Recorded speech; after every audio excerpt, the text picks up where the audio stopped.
हाँ तो चलिए बच्चों, देखो अभी आपका जो बोर्ड एग्जाम में जो साइंस का पेपर अभी आने वाला है, उसके लिए हमने यहाँ पर कुछ क्वेश्चंस लिए हैं जो इम्पोर्टेंट हैं आपके बोर्ड एग्जाम के लिए। तो ये जो न्यूमेरिकल हैं, आप इन्हें सॉल्व करके और इनके बेस पर कुछ और न्यूमेरिकल सॉल्व करके आप एग्जाम में काफ़ी हद तक अपनी परसेंट को इंक्रीज कर सकते हैं। तो देखिए यहाँ पर एक क्वेश्चन है ये कि 15 सेंटीमीटर फोकस दूरी वाले उत्तल लेंस से 30 सेंटीमीटर की दूरी पर स्थित वस्तु के प्रतिबिंब की स्थिति एवं दूरी क्या होगी। ये यहाँ पर एक क्वेश्चन है। आप इसी तरीके के और भी क्वेश्चन सॉल्व करेंगे, लेकिन यहाँ पर पहले इसी क्वेश्चन को समझ लेंगे ये कैसे सॉल्यूशन करना है इसका। ये लिखा है 15 सेंटीमीटर फोकस दूरी। तो यहाँ पर हम फोकस दूरी को एफ से डिनोटेड करते हैं। आप जानते हो फोकस दूरी को किससे डिनोटेड करना है, और ये जो वस्तु की दूरी है यहाँ पर इसे किससे दिखाना है, प्रतिबिंब की दूरी है वो उसे किससे दिखाना है। तो यहाँ पर f की वैल्यू हो गई 15 सेंटीमीटर। ऐसे ही उत्तल लेंस है, ये 30 सेंटीमीटर की दूरी पर वस्तु की डिस्टेंस दे रखी है जिसको हम u बोलते हैं। u की दूरी होगी 30 सेंटीमीटर। आपको प्रतिबिंब की स्थिति बतानी है, इसका मतलब आपको v वैल्यू बताना है, ये क्या आएगा। सबसे पहले हमें ये निकालना है। और आप सभी को मालूम भी रखना है, उत्तल लेंस में सभी जो साइन होते हैं उनमें किसको माइनस में लेना है और किसको प्लस में लेना है। तो उत्तल लेंस में u जो होता है उसे नेगेटिव लेते हैं, नेगेटिव। और अवतल लेंस में सारे माइनस में लिए जाते हैं। u, v और f तीनों की वैल्यू नेगेटिव माइनस के साइन में होती है। इसमें अब हमें लेंस का फॉर्मूला लगाना है। आपको ये भी बहुत अच्छे से ध्यान रखना है कि आपको दर्पण का फॉर्मूला इस्तेमाल करना है या लेंस का। अगर यहाँ लेंस लिखा है तो आपको लेंस फॉर्मूला लगाना है। लेंस का सूत्र खाली इतना भी लिख देंगे आप, ये होता है 1/f equal to 1/v minus 1/u होता है। इसमें इन वैल्यूज को पुट करेंगे। 1/f, f की वैल्यू 15 हो जाएगी, माइनस 1 इक्वल टू v की वैल्यू आपको मालूम नहीं है, माइनस 1/u, u की वैल्यू है माइनस का 30। अब आपको इसे सॉल्यूशन करना है, तो आप लिखेंगे यहाँ पर 1/50, इसको इधर ट्रांसफर करेंगे, प्लस में हो जाएगा 1/-30 इक्वल टू 1/v। इसके बाद इनका एलसीएम, और एलसीएम हो जाएगा आपका 30।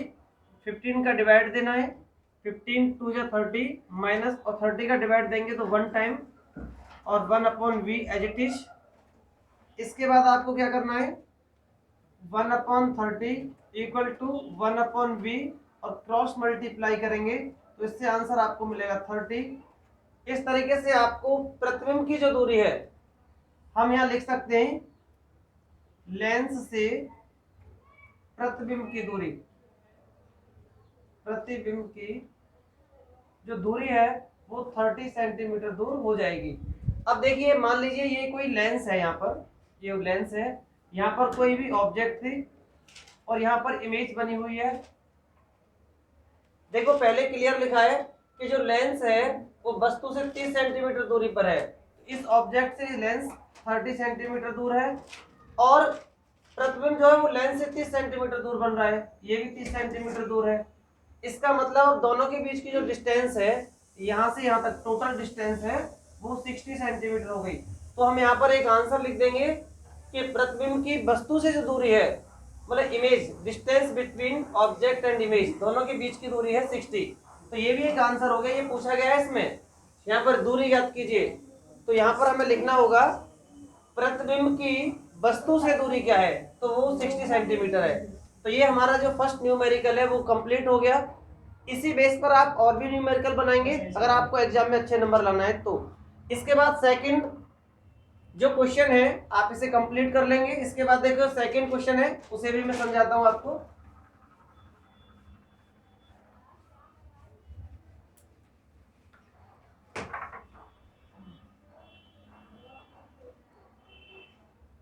देखिए यहाँ पर ये दो लैंप हैं, दोनों लैंपों के बारे में लिखा है किस लैंप में क्या है। फर्स्ट जो लैंप है यहाँ पर मैं ऐसे लिख देता हूं, ये फर्स्ट है, फर्स्ट लैंप है और इधर लिख लीजिए सेकंड लैंप। ठीक है, ये सेकंड लैंप है। फर्स्ट लैंप जो है उसमें W जो होता है ना पावर के लिए होता है, तो फर्स्ट लैंप की जो पावर है वो 100 वाट है, उसे आप PV लिख देंगे। P की वैल्यू है 100 वाट और वोल्टेज V है उसमें 220 वोल्ट। ऐसे ही सेकंड लैंप पे ये जो P है ये है 60 वाट और V है आपका 220 वोल्ट। देखिए दोनों लैंपों को मैंने अलग अलग लिख दिया है, फर्स्ट लैंप सेकंड लैंप। आप लिख सकते हैं प्रथम द्वितीय से करके लिख सकते हैं। इनके दोनों की जो वैल्यूज हैं वो मैंने लिख दी यहाँ पर। इसके बाद क्वेश्चन की लैंग्वेज को समझना है कि लैंग्वेज क्या है, इसकी क्या कहना चाह रही है। ये लिखा है विद्युत मेंस के साथ पार्श्व क्रम में संयोजित किया गया है। ये जो वर्ड लिखा है ये इसका मतलब होता है पैरेलल, समांतर क्रम। तो आपको ये ध्यान भी रखना है ये क्या है। यहां से हम अगर ये पैरेलल लिख दिया है तो हमें रेजिस्टेंस की जरूरत पड़ेगी। तो रेजिस्टेंस कैसे निकालेंगे हम, यहां से हमको R निकालना है और हमको यहां से भी R निकालना है। R का जो फॉर्मूला होता है फाइंड करने का वो आपने पढ़ा भी होगा, ध्यान होगा आपको, वो होता है V²/P।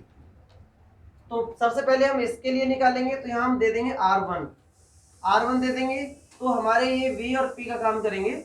यहाँ से हम निकालेंगे V² 220 मतलब 220 का स्क्वायर डिवाइडेड बाई 100 हो जाएगा। ऐसे ही सेम टू सेम यहाँ पर निकालना है, फॉर्मूला सेम रहेगा ये भी V²/P।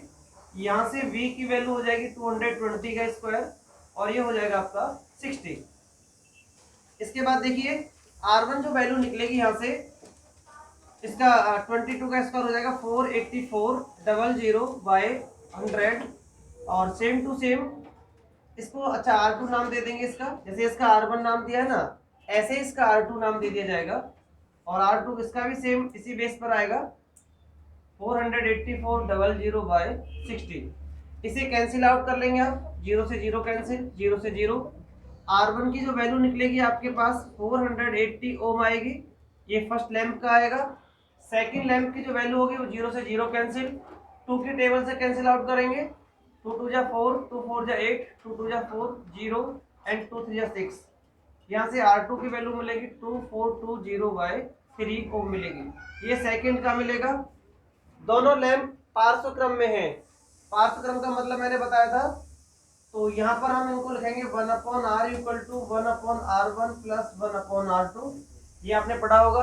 पैरेलल सीरीज जो होती है, पैरेलल और सीरीज दोनों में डिफरेंट होता है। पैरेलल के लिए ये और सीरीज के लिए डायरेक्टली हो जाता है। अब देखिए यहाँ पर 1/R = 1/R1। R1 की वैल्यू 484 प्लस, और इसकी जो वैल्यू है देखो ये R2 की जो वैल्यू है, हम R2 की वैल्यू पुट करेंगे यहाँ पर, तो ये हो जाएगी 3/2420। अब आपको इसे सॉल्यूशन करना है, तो 1/R, इन दोनों का एलसीएम निकालेंगे। इन दोनों का एलसीएम निकाल के चेक करेंगे कि क्या आएगा। एलसीएम यही आएगा इसका 2420। आप इससे इसमें डिवाइड देंगे, डिवाइड देने से 5 टाइम चला जाएगा ये, और ये +3। इसको सिंप्लीफाई करना है आपको, फ्रैक्शन जैसे भी सॉल्यूशन करना है। उसके बाद इसका हो जाएगा 8/2420 क्रॉस मल्टीप्लाई 8R = 2420, और यहाँ से जो हमको रेजिस्टेंस मिलेगा फाइनली वो ये मिलेगा।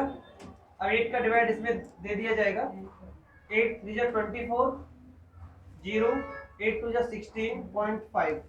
तो आपको टोटली फाइनली जो रेजिस्टेंस मिला वो 302.5 ओम रेजिस्टेंस मिलेगा।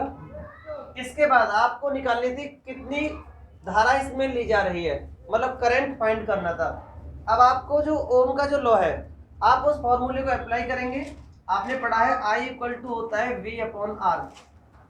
V इसमें देखो किस वोल्टेज से निकालना है, 220 वोल्टेज से निकालना है, और R आपके पास ये आ गया 302.5। यहाँ से जब I आपको मिलेगा, पॉइंट हटा के 0 अपॉन में हो जाएगा आपका 302.5 एम्पियर।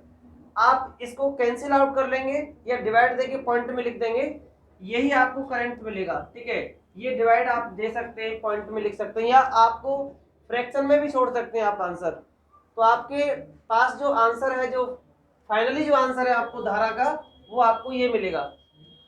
तो स्टूडेंट्स, आप अपने बोर्ड एग्जाम के लिए बहुत अच्छे से प्रिपरेशन कर सकते हैं। और ये जो मैंने 2 क्वेश्चन जो लिए यहाँ पर, एक आपका ये जो क्वेश्चन है फोकस दूरी वाला, जो आपका मिरर फॉर्मूला और लेंस फॉर्मूला के डिपेंडेंट बेस पर है, और एक आपका जो इलेक्ट्रिसिटी चैप्टर से लिया गया है। आप इन दोनों क्वेश्चनों के बेस पर और भी क्वेश्चन सॉल्यूशन करेंगे।